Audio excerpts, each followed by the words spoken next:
Good evening and welcome to the February 13th, 2024 meeting of the City of Westminster Planning Commission. First, I'd like to announce the audience. To anyone who wants to sign up and speak on tonight's issues, there's a sign-up sheet in the back. Please, I encourage you to do that now. Before we do the roll, I'd like to introduce Councilor Amber Hott. Amber is the new liaison to the Planning Commission, and I understand you wanted to say, if you want to say a couple words, come on up to the podium, just say hi and introduce yourself, please. Hear me? Is this working? Oh, there we go. I just want to say hello. I'm the new liaison, so feel free to ask any questions. Let me know if you need anything. I will be exiting, so I'm not, watching what's presented tonight, but feel free to reach out to me anytime if you need anything. Thank you. Thank you, Councilor Hott. All right. Will the Secretary please call the roll? Thank you, Acting Vice Chair. Commissioner Zhang. Present. Commissioner Mayo. Here. Commissioner Carpenter. Here. Commissioner Dunn. Here. Commissioner Tomacek. Excused. Commissioner Calling. Excused. Roll call. Oh, excuse me. Chair Boschert. Excused. Roll call complete. Great. Thank you. Okay, a quorum is present, and all of the regular members present tonight will be voting. I have a quick housekeeping item to announce. Last meeting in January, Commissioner Calling was identified as absent unexcused. Without getting into details, Commissioner Calling was unavoidably detained in a manner that prevented her from being here and providing notice prior to the meeting, and I, as acting chair, have determined the basis is excusable, therefore the absence is excused, and we will mark that for the record. Speaking of the previous meeting, can we have a motion and a second to approve the meeting minutes of the January 9th, 2024 meeting? So moved. Thank you, Commissioner Dunn. Can I have a second? Second. Thank you. Commissioner Mayo seconds. All in favor say aye. Aye. Aye. Opposed say nay. All right, motion passes. Next, the next item on the agenda is item 3A, public hearing and recommendation of an official development plan for Uplands, filing 1, block 4, PA-A4. I hereby open the public hearing on this matter. Mr. Kaza, will you please begin your presentation? Thank you, Vice Chair. Good evening, Commissioners. My name is Jacob Kaza. I'm a senior planner with the city's planning division. A staff agenda memo has been created, and tonight's public hearing has been properly noticed. The agenda memo, its attachments, this presentation, the public notices in the Westminster window, the mailed notices, and the posted notices are hereby entered into the public record.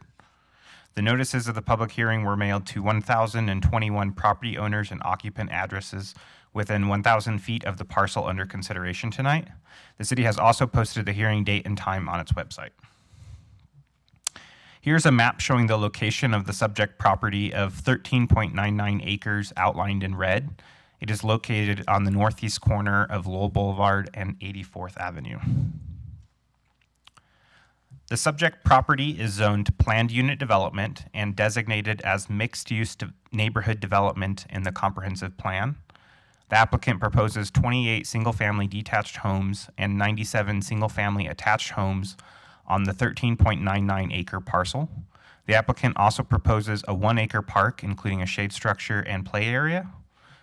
The applicant wished to move ahead to public hearings prior to the recordation of the final plat and approval of construction drawings associated with the public improvements within the larger Uplands Parcel A, also known as Filing 1, and also prior to the completion of staff reviews of this ODP.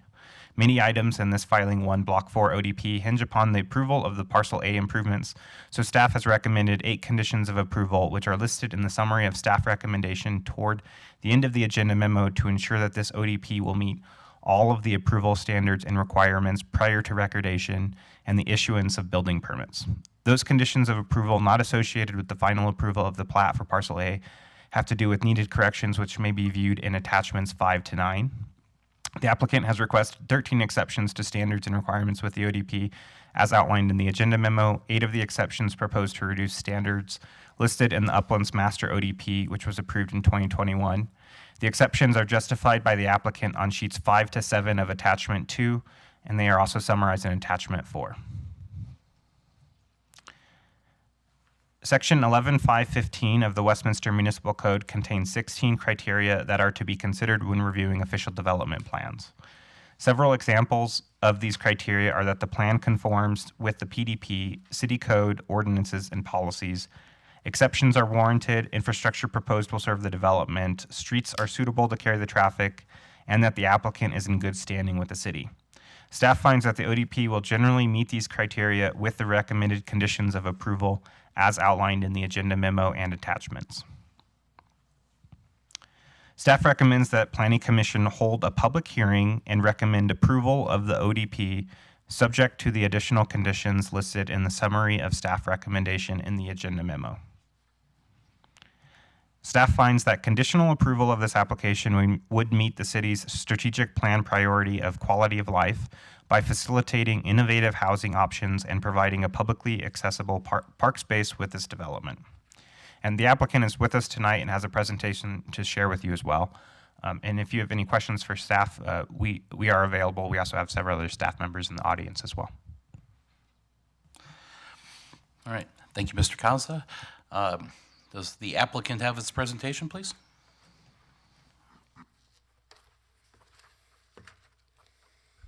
Good evening. Thank you very much for this opportunity. My name is Marcus Pochner. I am a land use and community outreach consultant to the Uplands. I will say thank you again for this opportunity. Thanks to Jacob and John. As always, a thorough presentation on the background for this. I will co-present this application tonight with Bonnie Nijelik. If we go to the next slide, please. This is our team that is available. Again, myself, Marcus Pochner, Bonnie Nijelik from Peak Development will co-present. And then we have a variety of consultants and experts on the site, engineers, et cetera, that are here to answer any questions that you may have. Next slide. I do want to say and just set expectations so we all understand kind of where we're going. We have about 45 slides to walk through as we always try to be thorough and transparent about the details, showing the neighborhood plan and also the surrounding context, Uplands overall, so people can understand where this neighborhood fits into that site. Again, focused on the northeast corner of 84th and Lowell, but also framing the issue from the overall Uplands development. Next slide, please. This is that site. You can see it nestled there on the corner. Important to note, just north of Bellevue Christian, of course, that site there across from Shaw Heights. Pretty remarkable. I think a lot of us think of this site for the old diagonal cut of Shaw Boulevard and the remarkable topography on this site from south to north and from east to west. From Irving, which is our eastern edge, to Lowell, there's a 50-foot fall from east to west. So really some pretty significant challenges on topography, and that's why you'll see a lot of our solutions that we're providing to really provide that correct perimeter to the existing neighborhood. Next slide. I'm also speaking most notably tonight on behalf of Dreamfinder Homes. They are the proposed builder on this site, certainly a known Uplands partner, a neighborhood builder that has extensive community experience all across Colorado and in many of these metro neighborhoods. So they've been a big part of this, and they are the proposed developer on this site. Next slide. As Jacob went through, and we appreciate, this is the notice that was provided. Just over 1,000 individuals were noticed. As you can see, the way this sits in the site, it's a lot of the Bellevue Christian neighborhood, that area there, and then of course the Shaw Heights neighborhood and the apartments that are just across Lowell, just to the west side of Lowell. Next slide. This is that overall Uplands update. We think it's just, again, important to frame this site and talk about some of the overall infrastructure. I see a number of attendees and neighbors that are here tonight that are terrific neighbors that ask a lot of good questions and want to know a lot of times about that surrounding Uplands infrastructure, so we want to provide that. Next slide. I will note with thanks to the city manager suggested that we start, along with the city, having a quarterly meeting where all we do is talk about infrastructure and construction timelines. That meeting is actually next Thursday, our first quarter of 2024. So we look forward to that. It's always, as you can see in the picture there, at Crown Point Academy in the gym. We'll have that next week and really go through specific schedules on the overall Uplands infrastructure. As you all see today, there's a lot of things happening: overlot grading, initial grading, construction. That diagonal cut of Shaw Boulevard has been removed. So people should have an understanding of the schedule, and that will be delivered again next Thursday for that first quarterly meeting. Next slide. This is a slide that you all have seen before, but just to kind of set the parameters of the neighborhoods in a lot of ways. You see the three kind of the public improvements that are happening around the site, but you can see from the water lines, it sets a lot of the neighborhood boundaries, right? As we pull water into the site, you also see sanitary sewer improvements that are happening on Shaw Boulevard. You see some of that work happening today, and then storm drainage improvements on Shaw that move on to the west to Circle. You also see a new improved stoplight, a full movement stoplight that is proposed at 86th and Federal, but that gives you kind of the trunk infrastructure that is framing the site, and improvements that have gone through a separate approval process, continue to go through that, and something that we'll detail and much more at the quarterly meeting. Next slide. This is just that map, but then layering on the neighborhoods. It is so important, we think, to show where we're at in the process. So we always start with the two neighborhoods that have been approved, right? That came here through Planning Commission and then to City Council. You see the A2 neighborhood and then the B1 neighborhood. Those are approved. They're denoted because they have their site plan on them, right? So it shows a lot of that. Then we show in dark orange A4, the neighborhood we're talking tonight, C1, some of the C neighborhoods. Those are neighborhoods that have gone through the previous city process, right? There was no concept review. We are going through the process just like we are tonight, specifically on A4. The purple neighborhoods, of which there are 4, are going through the new city review process, where there's a concept review presented to City Council only for concept. Then we go back, have the neighborhood meetings, and go through the normal process that you all know very well. And then lastly, that orange are just neighborhoods, that light orange are neighborhoods that are just beginning.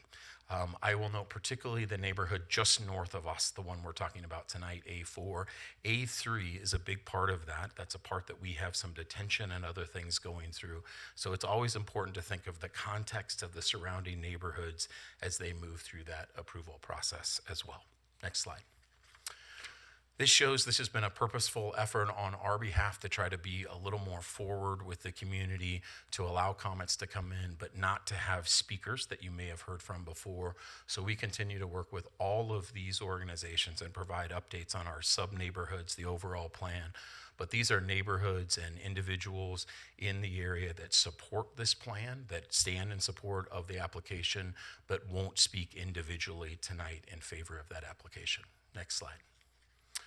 This is a slide you all have seen many times. We think it is actually probably one of the most important to always show this. The PLD, public land dedication, and the view corridors on the site were something that the community and the city worked as hard as anybody to preserve and protect and provide. So you see the 34 plus acres of public land dedication. Those are future parks, right, that will be developed and planned by the city, but dedicated by Uplands, right? And they go through a separate planning process. I will note, of course, on parcel A, the larger parcel that we're talking about tonight, there's the 11-acre parcel right in the northwest corner, and then the 10-acre parcel, kind of that central park. So really to think of that, and then of course the 6.35 acres of the view corridor in different places across the site. Next slide, please. Thank you. Just a note here, we've tried to start layering on, right? There's a lot of information in these, but to show site-wide infrastructure, we always start with that. We think a lot of utilities, right? Roadways, things that are almost below grade, right? But we think it's just important to show from the PDP, the bike and the pedestrian, the connectivity, the kind of pedestrian fabric that will be added to this site. So again, this is site-wide, right? It looks at all the neighborhoods, but you can almost extrapolate for each neighborhood. So you see along PA4, just as an example, the neighborhood we're talking about, there will be a 10-foot multi-use trail on the west side, and then 8 feet pedestrian or sidewalks all around the other edges. And on Lowell and 84th, you'll both see bike lanes. So really starting to see kind of a new connectivity to allow existing neighbors, existing facilities like the school across the street to be able to transition properly to the neighborhood. Next slide. This shows it just one thing, and that's the first preview you probably have of the A4 neighborhood. But again, these are larger trunk infrastructure issues. Just noting that obviously Lowell is part of those community infrastructure improvements. Today, you know it, there are sidewalks on the west side, 2 lanes of traffic, and then gravel and no sidewalk on the east side. We are improving that throughout, bike lanes on both sides, and of course, parking and sidewalks, really bringing that back in. And then noting the stormwater runoff, as I said, flows to the north, collects it on A3, and then moves through a very well-studied plan that has been part of that overall process for the stormwater runoff. Next slide. This is something we call our compliance chart. It was actually a suggestion from City Council and the mayor when we presented in one of our concept reviews that they thought it would be helpful to show what's in the PDP, right? What's the document that came to all of you in 2021, and what are you actually providing? What is the sub-neighborhood presenting? So overall, again, PLD is consistent. The affordable housing is also consistent. That's actually our next application. We will be in front of you all on an affordable housing project, which we're very excited about. But then it shows as it transitions to A4 there at the middle of the page, it shows the units that we are allowed. We are below those units. It shows the type of units, the single family attached and detached. Again, following all the guidance, the perimeters, the density, we are in compliance with all of those things. I will note the perimeter sensitivity zone, something the neighbors asked for, Shaw Heights particularly, as you move to the west, that we would have lower heights right along Lowell. We are honoring that, and that's part of our planning process tonight. Next slide. A few more things. This is kind of frankly a visual just picture, right? A depiction of our compliance. So what we're showing here is the peach is all the compliance we have. And then what is white are the exceptions. We're going to spend a lot of time in this presentation talking about some of those exceptions. The thing that I would like to point out to all of you is the white, the exceptions that we are asking for are almost all on lot. They are exceptions that we think bring together more sustainability and better design of the homes and the neighborhoods. But then it's also the predictability, the transition to the neighborhoods where we're not asking for compliance. So surrounding neighbors understand those transitions to the neighborhoods and the buffers associated. Next slide. We're going to make the transition now to A4 and talk a little bit about the neighborhood plan. Next slide. We always have this big lens, right? Talking about the comp plan, what guides us first, right? This is the 2013 comp plan. This was a T-MUND neighborhood, right? In overall parcel A. Next slide, the 2040 comp plan is now a neighborhood mixed use, right? The neighborhood mixed use plan, again, consistent, exactly consistent on the density and the uses that are allowed. Next slide. This is an image we all think of, right? The Shaw Boulevard, the cut there, but this is what's in the PDP, and it says specifically the type of units and the density that we can have on the site. This becomes kind of our guiding document and those permitted uses, and we are consistent with all of those permitted units. I will just note that conceptual detention location in A3, just north of here, again, thinking about some of the larger infrastructure issues, but how we look at it neighborhood to neighborhood. Next slide. This is a last couple of slides from me, but really thinking about what have we learned from the community and how did those come to rest in like an inclusive planning methodology. Does not in any way mean that we have unanimity of neighborhood support or ever will, but these are things that we have heard. Number one is people wanted to see a little bit of friction, engagement at Lowell to actually try to slow traffic on Lowell. We want to front there. We want to front just like the homes of Shaw Heights and really engage that street. I think it's also important that number two, show all the connectivity into the site to provide porosity from the neighbors into the neighborhood. And three, having also, yes, private, but publicly accessible parks for all. So all the existing neighbors can go to those amenities in addition to the PLD we talked about. Next slide. This is that picture again, just a reminder, so you think of that just over 1 acre park as was detailed earlier, and then you see it in context of the 2 larger future parks. Of course, each one of those sub-neighborhoods will also have these publicly accessible private parks. Next slide. I think I'll transition here to Bonnie. She'll walk through a lot of the neighborhood planning elements, and then I'll come back just at the very end. Thank you. Bonnie Nijelik with the Uplands at 1480 Humboldt Street in Denver. Thank you, Marcus. Thank you, staff, and thank you, commissioners, for your time this evening and, of course, over the past few years. As Marcus noted, the public land dedication and setbacks set the stage for this proposed neighborhood, and the proposed homes do meet the required perimeter setbacks established in both the approved PDP and MODP. Next slide. With this neighborhood, we are requesting a total of 125 homes, which includes a mix of single-family detached homes, paired homes, and townhomes. In its existing condition, the site has just over 50 feet of fall from the intersection at 84th and Irving to the intersection at 85th and Lowell. The neighborhood plan, the proposed home types, and the access locations were designed to best accommodate that existing grade.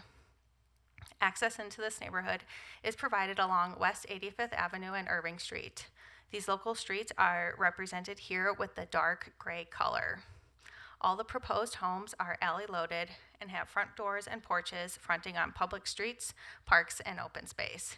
This helps create a pedestrian-friendly neighborhood that engages the adjacent public spaces. That alley network is shown here in the light gray color. Next slide. The neighborhood is easily accessed by the sidewalk network that runs through and around it, and it ultimately connects to the perimeter streets and public land dedication to the north, east, and southwest. Here you can see all those pedestrian connections within the neighborhood represented by those dashed lines. Next slide. In addition to the 21 acres of public land dedication to the north and east of this neighborhood, and the 6 acres of public land dedication to the southwest, just over 1 acre of publicly accessible pocket parks are provided. Next slide. All the parks within Uplands are inspired by spaces from within homes. This particular design is based on the back porch concept, which focuses on active play and a large central lawn, and creating spaces for large and small group gathering, play, and cooking. Here's a view looking west across that pocket park, which features a large plaza gathering area with outdoor grilling, a large shade structure for formal and informal gatherings, and a variety of passive small seating options situated throughout the park space. Additionally, we have an open lawn for kids to play or set up yard games, dog pickup stations and bike amenities, a climbing themed play area, and sidewalks that wrap the entire park. Next slide. Here's another view of that park, just looking east. Other features include a pollinator demonstrator garden. We have a mix of low water use landscape beds and low water turf blends. We also have a secondary park space that includes a small play lawn, shade structure, and more passive gathering area for small events. Next slide. This is probably familiar from our last 2 neighborhoods as well, but each neighborhood does include a variety of sustainability features. All homes do comply with Energy Star and WaterSense. All homes feature a level 2 EV car charging station. All single-family detached homes with traditional roofs are designed as solar ready. On the landscape plan, turf is limited to active play areas, covering just 8% of the site, compared to the 20% coverage that is allowed within city regulations. All tree lawns consist of a mix of low water use shrub material and low water use turf. And the landscape plan is focused on creating those pollinator corridors as well. Next slide. The proposed homes include a variety of floor plans and elevations to provide architectural diversity within this neighborhood and within Uplands in general. Next slide. First, we have single-family detached homes. These are 3-story homes. We have a total of 4 floor plans and 3 architectural styles, creating 12 different options to be used on the 14 single-family detached lots. Next slide. Next, we have single-family detached tuck-under homes. These homes help accommodate the existing grade on site. The front elevations are 2-story, while the rear or alley elevation is a 3-story. These have a total of 4 floor plans and 3 architectural styles, creating 12 different options to be used on those 14 lots. Each of these homes and the previous homes have at least a 2-car garage, and one plan in this specific series also has an option for a 3-car tandem garage. Next slide. Next, we have paired homes. These are 2-story homes, which are also alley loaded and have that 2-car garage. Here we have 3 floor plans and 3 architectural styles, creating 9 different options to be used on those 42 lots. Next slide. Here's an example of what those paired homes would look like along a typical local street. You can also see the low water use landscape featured in those front yards and that tree lawn. Next slide. Last, we have our townhomes. We actually have 2 types of townhomes. Again, we have a 2-story townhome, and we have a tuck-under townhome where we have that 2-story front elevation and 3-story rear elevation to help accommodate the grade. We have 3 floor plans and 3 elevation styles for the 2-story townhomes, and 3 floor plans and 3 elevation styles for the tuck-under townhomes. So lots of different options to create a wide variety of architecture as you drive through this neighborhood. Next slide. And here's what those 2-story townhomes would look like on a typical local street. Next slide. As Marcus mentioned, and as approved in our previous ODPs, we are asking for a number of exceptions to city regulations. These have always been anticipated in Uplands in order to create the vision that was provided in the PDP and the MODP. Next slide. The city code does support the need for exceptions. The Uplands is zoned PUD, which is defined here. This allows us to integrate land use and site conditions. It allows us to utilize the physical characteristics of the site, such as the topography on this one. It helps us provide for diversification and flexibility in housing types across the whole city, and it helps encourage innovative development. Next slide.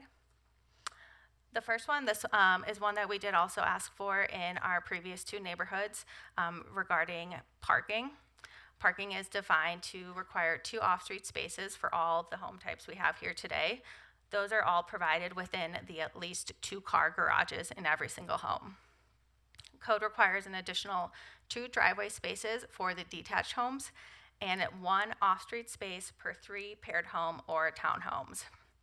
With this ODP, we propose the driveway and guest spaces be provided through a combination of off-street surface spaces and on-street parallel spaces. So the overall quantity is still met, we're just requesting to meet it in a different way. This helps create that pedestrian-friendly front by not having garages and driveways at the front of the home, and it also helps minimize the need for the providing of excess vacant parking, which is something that's talked about in code, and adds that friction that Marcus mentioned to the streetscape, helping to slow down traffic. So on this specific slide, all those orange boxes, those show the 2-car garages that we have in every single lot. Next slide. Here we add the blue off-street surface parking spaces, which are sprinkled throughout the neighborhood for guests. Next slide. Here we add the on-street surface spaces along West 85th, West 84th Place, Knox Court, and Irving Street. Next slide. And here in teal, we add the on-street surface spaces along Lowell and 84th. These teal spaces are an addition. We are not counting those as our provided spaces that meet the parking requirements. They're just additional spaces that are provided with this ODP. Overall, we're required to provide 369 parking spaces. We're providing 378 parking spaces, plus those 49 spaces shown here in teal. Next slide. Next, we have an exception to roof pitch. This is only related to attached homes. The code requires a pitch of 5 and 12. We're requesting a pitch of 4 and 12, only for covered porches to help accommodate egress windows. And then we have one specific architectural style, the transitional style, which also requests that. So that's shown in the upper image here on what that looks like on the paired homes. Next, we have exceptions to the master ODP, which impact the overall size of the proposed lots. So those are shown in the chart at the bottom of the slide. As we mentioned, all the perimeter setbacks that were established have been met. These are all limited to the individual lots. In place of rear decks and private yard areas, we're proposing a mix of porches, patios, decks, and side or front yards to help meet the same intent of creating private outdoor space for each home, just through a different application. These more compact alley-loaded homes activate the streets and help engage the adjacent public spaces with front-facing outdoor space and promote community interaction. Additionally, this provides compliance with the approved MODP by meeting a number of specific design statements, including providing home and lot designs that enhance the pedestrian experience, providing at-grade or raised porches and patios, and minimizing the views of the garage from the street. Further, this aligns with the intent of TMUND by minimizing garage visibility, encouraging consistent street frontages, creating a pedestrian-oriented layout, and street activation. Finally, these exceptions align with citywide goals and policies related to water and housing. These reduce the lot sizes to reduce the potential irrigation needed on each lot, promoting more responsible water use and lowering the community's overall water footprint. And these compact homes also provide additional housing options for residents at a lower relative cost to standard new single-family detached homes on large lots. Next slide. We also have a couple exceptions tied to the city's landscape regulations. The first one in the upper left, the entry median, as part of our technical corrections we're working through with staff, this exception is being removed. The next one is the on-lot landscape area, which you can see an image of on the upper right. This only applies to the single-family detached and paired homes. With this exception, we are requesting a minimum landscape percentage of 45% for the single-family detached homes and 34% for the paired homes. These percentages are based on the maximum building envelope for each lot, so once the actual home types are selected, some of those percentages may actually increase. Similar to the lot size exceptions, this helps promote that responsible water use and helps manage the pricing on each of these homes. In place of the private on-lot landscape area, residents will have great access to the proposed trail and park system within Uplands. Finally, we're requesting an exception to landscape regulation connected to the attached homes, where we're providing an overall landscape area of approximately 28% across the neighborhood, which is what that bottom image shows you on the slide. Again, this allows for the more compact homes that help engage the street and reduces that potential irrigation. Through our very detailed discussions on fire access with the fire department, the overall alley pavement widths have also increased, which reduces the land available for landscape. So that's part of the reason for that exception as well. With that, our team is here. I'm gonna have Marcus come up and go through our last couple slides, but thank you for your time. Great. Next slide, please. Our last 4 slides, we can go to the next here on standards of approval. I just want to note how dutifully the staff and everyone works through these to be sure that we're trying to find compliance at every way. I just highlight number 4 there, how important we think it is to detail those exceptions. Another reason that we try to really show the exceptions that we're asking for and show that those exceptions are really on lot, interior to the neighborhood, that allows that transition to occur to the existing neighborhoods. We think we comply with all these standards. We think these have really added a great deal of dimension and depth and really, frankly, character to the neighborhood we're providing. The next slide, again, is one you've seen here that just shows that overall compliance chart, noting that we're below the gross density on the site, above the requirement for publicly accessible parks, meeting those perimeters and the building forms, really bringing in that varied architecture, and then also honoring that sensitivity zone as we transition to Lowell. I think that is it. We can go to the next slide. As Bonnie said, our whole team is here. We can't thank you enough for listening to us go through that long presentation, but hopefully we've been able to provide some background and happy to answer any questions. Thank you very much. Thank you. Do we have any questions from the Planning Commission for either the applicant or staff at this time?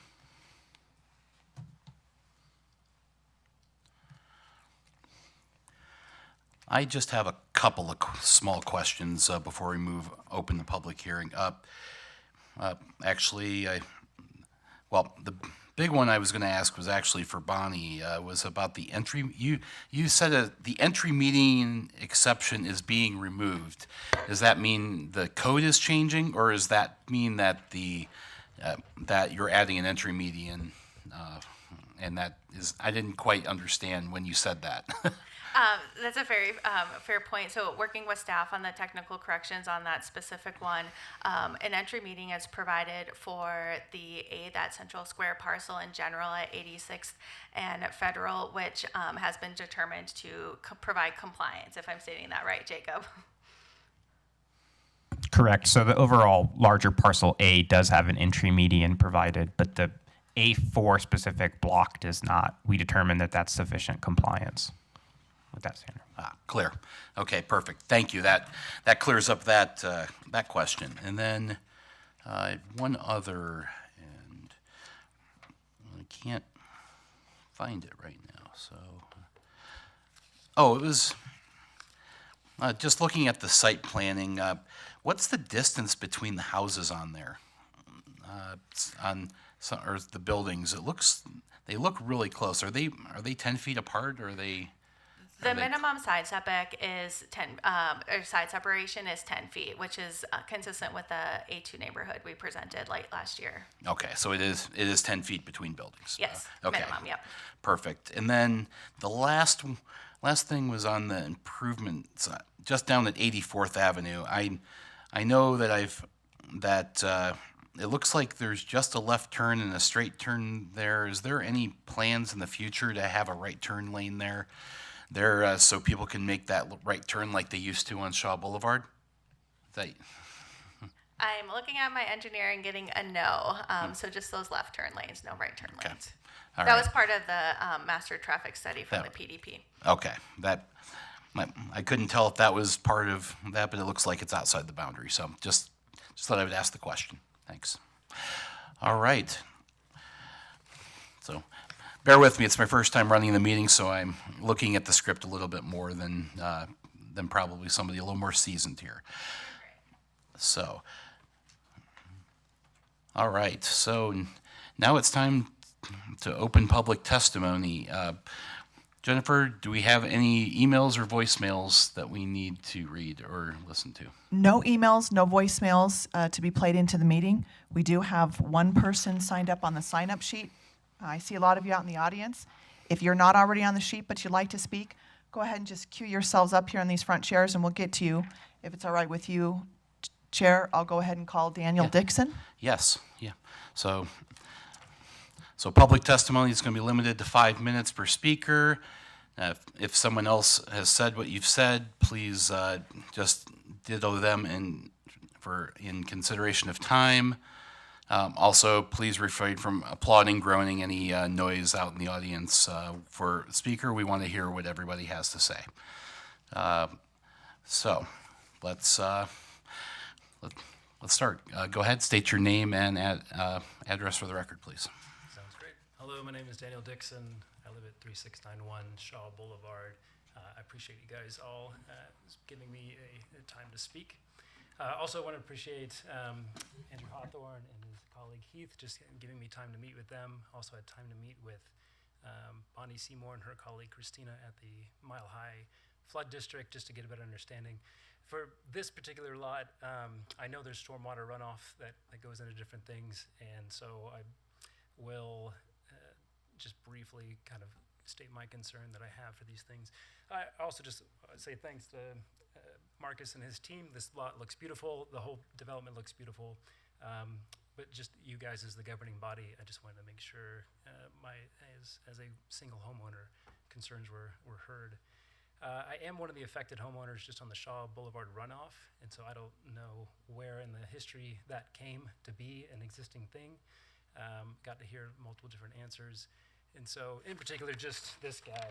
And so, as we're discussing these and the stormwater runoff that happens from here, all this will go into a retention pond. And I know that this map also represents hundreds of hours of man-hours from different experts, hydrologists, folks like that. But it's still a lot of water that can happen in a 100-year flood event. So I'm hoping, and just as I've gotten to meet with different experts, and I know this lot is part of it, I'm still hoping and fighting for different alternatives that could happen to either eliminate this, and I know there's a history of it as well. When I speak to the children's home that was here, they said they used to get flooded all the time, but then the city put in this wonderful 60-inch pipe under circle about 10 years ago, and that helped alleviate a lot of things. Even just hearing from different citizens that there used to be a lake under this place in the 1950s or something. So I'm hoping this is an opportunity to actually just alleviate the problem completely from a 100-year standpoint, maybe a 500-year standpoint, strictly because these things are getting worse. We all have climate change. This is not a thing that's getting better. So I've suggested alternatives just in my own limited layman's terms, and they've been gracious in entertaining them. In the same regard, I know time is of the essence just because this is something that's all happening now. And so I hope it's not a case where, again, it's maybe Mr. Dixon, I'm sorry, it's just your house is affected, that's just one. But again, I've got great faith in the governing bodies that it's something, and already just hearing great encouragement of some of the discussion that's happening for different solutions. So yeah, for reference, I'm this little green guy right here. So I'm sure it's something you guys have all seen. So I won't even take the first 5 minutes, but again, want to make that known that I'm still hoping for something else that could be done, either widening of pipes, usage of the Allen ditch, what I believe that you don't have the right of way to. It's something where it's meant for farmers downstream or something like this. And again, I know this is late in the process, and there's been lots of time put into this, and I recognize that. But you guys as the governing body, I hope, and the guys with the domain knowledge and experts that know about this more than, say, the city council or something, I'm hoping to be able to just present my case as a concerned Westminster citizen. Only been here a year and a half, but I promise to be a good one. So, thank you. Thank you much.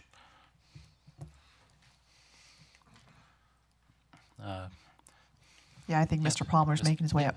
Anyone else? Feel free to queue up in the seats or raise your hand at me. Good evening, Mr. Palmer. Good evening. Could we queue up that slide that you had with all of the different sponsors, please?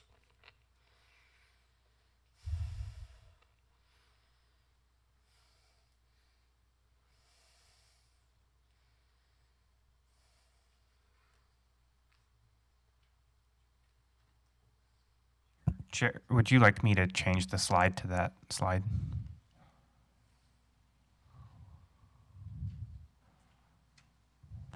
Mr. Carpenter, I think we're asking you if you'd like us to change the slide, please. Oh, Thank you. yes, please, Thank change you. the slide. I'm sorry.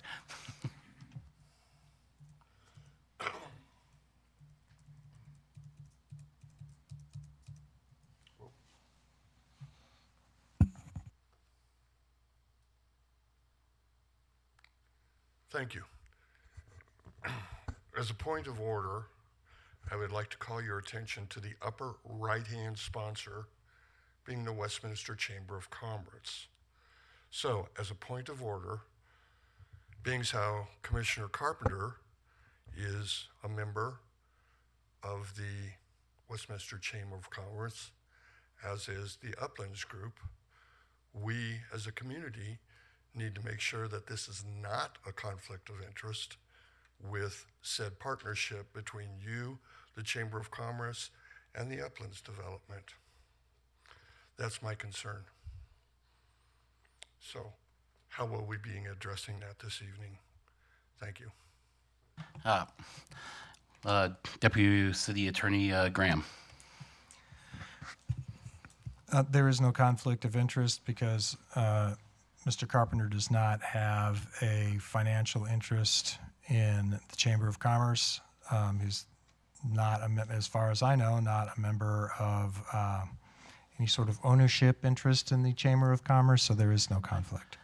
Well, I am on the board of the chamber, and I've always recused myself from any discussions. And frankly, there haven't been any discussions in any board meetings about Uplands or any of these items that have come up before me. Can you be fair and impartial in this hearing? I can. All right, that's all we need to know. Thank you.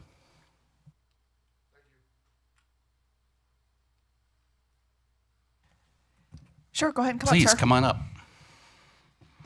Are they going to widen Lowell? Can you state your name for the record, please? Gary Hubbard, I live on Lowell and Shaw. Okay.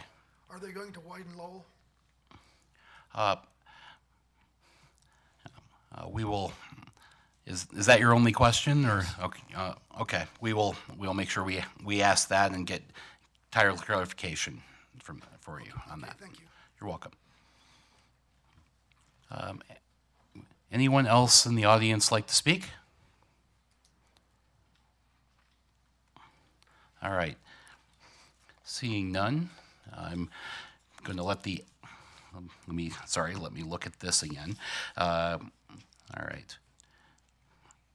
All right, we would like to, can we ask that question now for the applicant about the improvements on Lowell, and then maybe some discussion about the storm drainage issue the other gentleman brought up, please.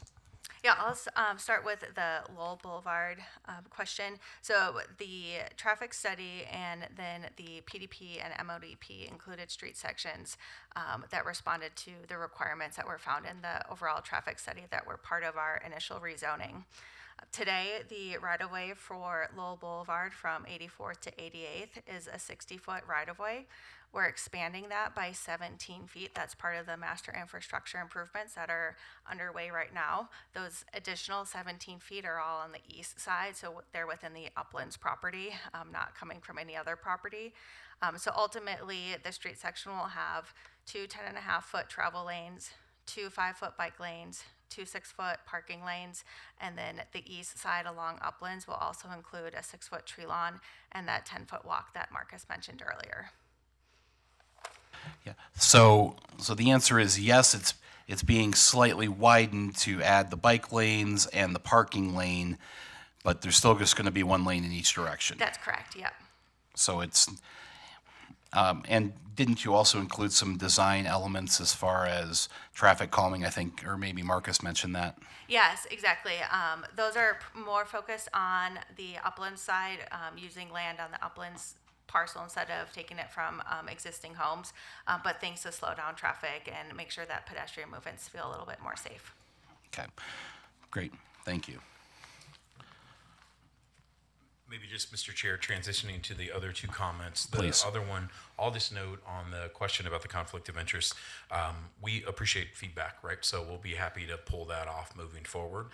These are organizations that have testified before, so noted, and I respect that, and we'll certainly make that change moving forward. The other, I think, in fairness to Mr. Dixon, the first speaker, he has been a remarkable neighborhood attendee, has been at almost all of our meetings in the last year and a half, I believe he said, and has really worked with us closely, living on Shaw Boulevard. That map you saw was a recent map that has been sent out about the mapping of the flood pool or the floodplain, right? So through that process. So just to noting and setting the background for that, you all certainly understand off of A4, but acknowledging that A4 connects to that system. So with that, Mr. Chair, I'll just have one of our engineers or the city, I'll defer whoever wants to answer that in a little more detail, but that is something we're going through, meeting individuals, some neighbors that are affected. But generally, I will note, just like we showed in our overall infrastructure sign, today on A4, it is an oversheet, a sheet grade that runs across that goes to the low point on Lowell, over road, and drains down Shaw. And we are actually providing, now going to retain and detain that and actually release that at a slower rate than it does today. So it's an improvement. There have been suggestions, including from Mr. Dixon, about perhaps adding additional inlets on that street, right on Shaw Boulevard. So we continue to work through all those things. That's an ongoing process, but that sets the stage of what that discussion is. And I'll just defer to either the city or our team on any follow-up on that. Okay, just if you could just answer a quick question on that. Does it, is his drainage going to be improved even if there's nothing changes from the one, or is it, as far as the base flood elevation, is it being reduced? Is it rising locally there? I'm not knowing his specific condition. So, Mr. Chair, that's why I really will defer. In a specific house, generally, yes, it is absolutely improving, right? I don't want to go through individual houses and how that mapping exercise, which is outside of us, right, goes through it. Correct. So that's the process that we're going through, and actually the city has been going through for many, many years, right? So as to his specific, I won't answer that, but I'll certainly defer to those involved. Yeah. I don't know, Mr. Kaza, do you have any Whilst I could try, I'd rather have Mr. Klein speak then to it, let's- if he'd be willing to. I know he's our he's I know traffic's typically our more his- transportation engineer, Yeah, but he's more his quite knowledgeable bailiwick, on this one. but Good evening, Commission. Heath Klein, Assistant City Engineer, Development and Transportation. So, yes, the city is known and been working with Mile High Flood District to look at the floodplain of this area. And when it was originally done, it was 1978. We've realized the math and further science about our rain events and the frequencies and the intensities have changed. Therefore, the mapped floodplain will be different. This project itself, with the improvements that they are doing, actually further removes other properties from the floodplain. Unfortunately, Mr. Dixon's property does remain in that floodplain. We are looking at different ways that we may be able to help his site to get out of the floodplain. There's been questions about a larger pipe. Shaw Boulevard in this location has several utilities which prohibit us from making a much larger pipe to hold all of a 100-year flow. We do not require that the 100-year flow event always be fully contained in the rights of or in the storm improvements. Actually, sometimes our roadways are what carries that 100-year or a 500-year event to get further downstream. So, yes, this property is impacted. We are looking at different alternatives. Several alternatives have been evaluated during this process. And unfortunately, we just, due to a lot of the other constraints, we can't run a much larger pipe to hold that and remove everybody out of a floodplain. that's clear. So really, there's in addition to the mapping process, the Clomer mapping process for this is also we're also double checking, or we have new rainfall intensities that we're dealing with. Hello, Mr. That's okay. Yeah. So metro-wide, the Mile High Flood District is looking at different, some of the science and the math behind it. And so it is adjusting several of the floodplains throughout the metro and in Westminster. So that is slowly starting to roll out. The improvements, as Marcus Bachner mentioned, for this specific site, we are actually over detaining.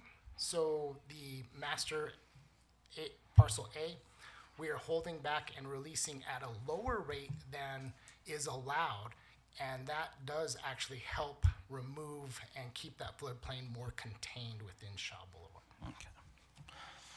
Okay. Great. Thank you. And I'm certain you'll continue working Absolutely. with everybody we here. want to do everything we can, and Perfect. it is unfortunate for this parcel, but Mr. Dixon has been a great resident, and we continue to want to work with him. Great.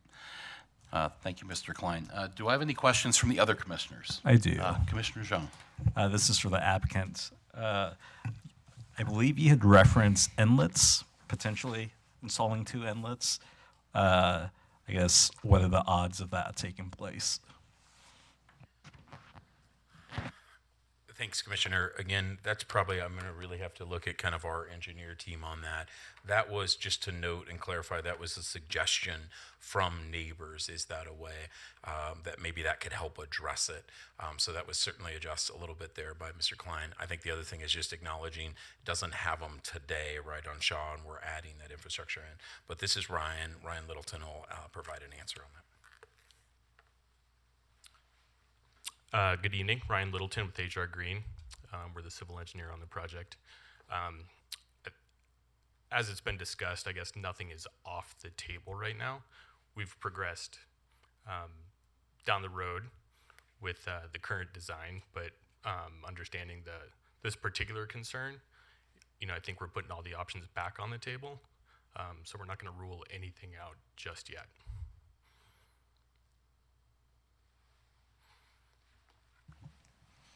Thank you.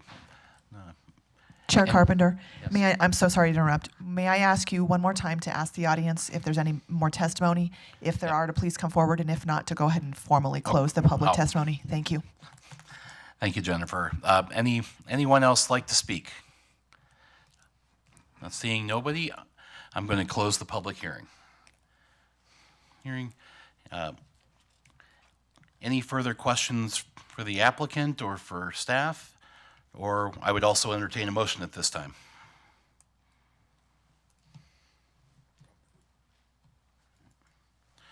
All right, Commissioner Dunn. Mr. Chairman, at this time, I move that the Planning Commission recommend that the City Council conditionally approve the ODP for the subject property known as Uplands Filing 1 Block 4/PA-A4, subject to the conditions set forth in the summary of staff recommendations herein. Thank you, Mr. Dunn. Do we have a second? I'll second that. Thank you, Commissioner Mayo. Any discussion?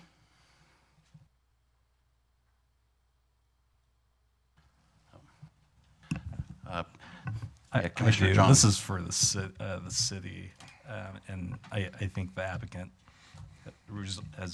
from their previous presentations, this isn't an issue. But for on the municipal code number 17, I just want to clarify for the record, they don't owe the city, they're not in default of anything, right? I know that the applicant's actively working on fulfilling obligations and conditions approved to meet approval, but that's nothing related to finances, obligations to the city, correct? Correct. They are correct. All right, that was it. Okay. Commissioner Dunn? Thank you, Mr. Chairman. Just a brief statement in appreciation of the Uplands people and their project. We've been with you guys for a while, and things continue to be done strictly by the book, and we hope to continue the process with you. Yep. Chairman, I'm sorry, Commissioner Zhang. So I think the applicant has done their due diligence along with the city, but and I know that you will continue to do your outreach to the community, but consider, the drainage thing, I know you'll do your part, but just encouragement for me to continue to do outreach to the community members.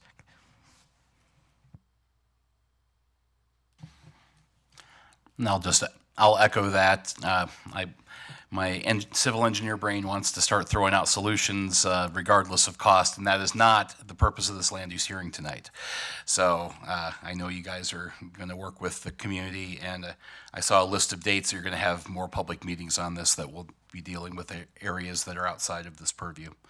So again, I appreciate a very thorough packet, and I will be supporting this tonight. And there's no other comments. Jennifer, can we have a roll call vote, please? Commissioner Zhang. Yes. Commissioner Zhang is in favor. Commissioner Mayo. Yes. Commissioner Mayo is in favor.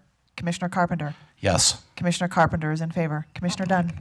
Yes. Commissioner Dunn is in favor. Motion passes on a 4-0 vote. Do we know when this will be scheduled for City Council? I'm going to let Mr. Kaza answer that. I also want to ask Bonnie, actually. All right. It's 6 weeks from today, I would say. March 25th. March 25th, perfect. Thank you. Just to let everybody in person and online know when the next step in the process is. Okay, great. So after that, do we have any discussion of old business? Seeing none, any miscellaneous business? Seeing none, I'll adjourn this meeting at 7:58 p.m. Thank you for coming, everybody.